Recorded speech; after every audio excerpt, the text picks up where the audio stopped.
હાલમાં સુરત શહેર police commissioner Shri Gehlot સાહેબ દ્વારા no drugs in Surat city campaign ચલાવવામાં આવે છે.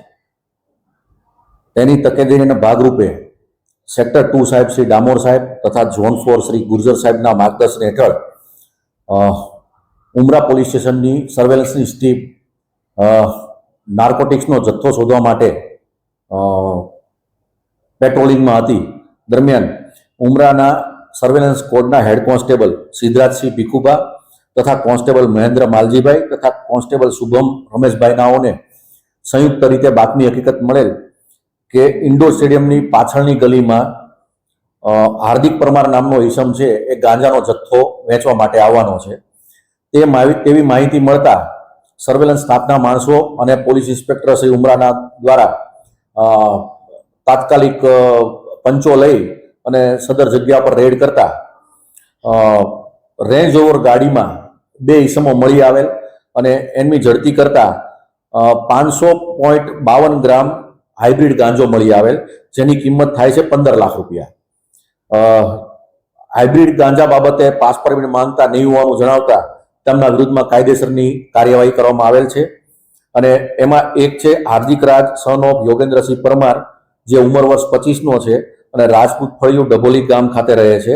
અને બીજો ઈસમ છે એ છે જેનિસ સન ઓફ ચતુરભાઈ કાથરોટિયા, જે 20 વર્ષની ઉંમરનો છે અને રામબાગ સોસાયટી અશ્વિની કુમાર રોડ પર રહે છે. પ્રાથમિક પૂછપરછમાં હાર્દિક રાજે ગાંજો મંગાવેલો હતો અને આ જેનિસ કાથરોટિયા છે એ આપવા માટે આવેલો અને રેડ દરમિયાન પકડાઈ ગયેલા છે. સાહેબ, આ લોકો કેટલા વખતથી ગાંજાનું આટલા વેચાણ કરે છે અને ક્યાં આ લોકો લઈ જવાના નથી આમાં? એ બાબતની પૂછપરછ હજુ ચાલુ છે. આરોપીઓના CDR મંગાવવામાં આવ્યા છે અને એના ઉપરથી આગળનું ઇન્વેસ્ટિગેશન ચાલુ છે. સાહેબ, આ બંધો છે કે એક છે અશ્વિની કુમાર વિસ્તારમાં રહે છે અને બીજો ડભોલી વિસ્તારમાં રહે છે. સુરતના ગુંડોરો સિલેક્ટ કરવાનું કારણ શું આટલે દૂર? જનરલી જે આ સેલિંગ કરવાવાળા છે એ પોતાના વિસ્તારમાં ક્યારે પણ ડિલિવરી કરતા નથી.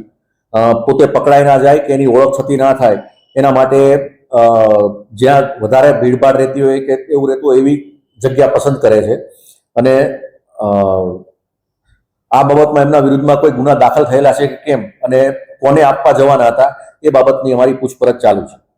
સાહેબ, આટલી મોટી માત્રામાં ગાંજો છે, 500 ગ્રામ જેટલો, તો એક માણસ તો કન્ઝ્યુમ નહીં કરી શકે. કોઈ રેવ પાર્ટીને જવાના હોય એ રીતની કોઈ પ્રાથમિક તપાસમાં એ બાબતમાં તપાસ ચાલુ છે.